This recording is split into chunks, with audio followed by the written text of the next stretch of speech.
नमस्कार दर्शक मित्रों, मैं हूँ चौहान और आप देख रहे हैं रोक सामना न्यूज। तो देखिए आज की ताजा खबर। उदयपुर से हमारे रिपोर्टर ललित लड़ोती के साथ।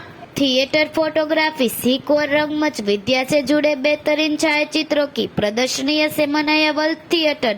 समापन अवसर पर श्रेष्ठ प्रतिभागी होंगे पुरस्कृत। उदयपुर 27 मार्च पश्चिम क्षेत्र सांस्कृतिक केंद्र उदयपुर की ओर से विश्व रंगमंच दिवस के उपलक्ष्य में 2 दिवसीय थिएटर फोटोग्राफी कार्यशाला का शुभारंभ गुरुवार सुबह मुख्य अतिथि श्रद्धा मुड़िया ने दीप प्रज्वलित किया। केंद्र के निदेशक फुरकान खान ने बताया कि इस दौरान राजदीप द्वारा खींचे गए 75 चुन्नीदार रंगमंचीय छात्रा चित्रों की प्रदर्शनी भी प्रचलित की गई। इस अवसर पर केंद्र के उपनिदेशक पवन अमरावत, सीए व साल्वी, हेमंत मेहता, भूपेंद्र सिंह कोठारी सहित शहर के गणमान्य अतिथि उपस्थित थे। कार्यक्रम संचालक सिद्धार्थ भटनागर ने किया। तो फिर से मिलेंगे एक नई खबर के साथ, तब तक देखते रहे लोक सामना न्यूज।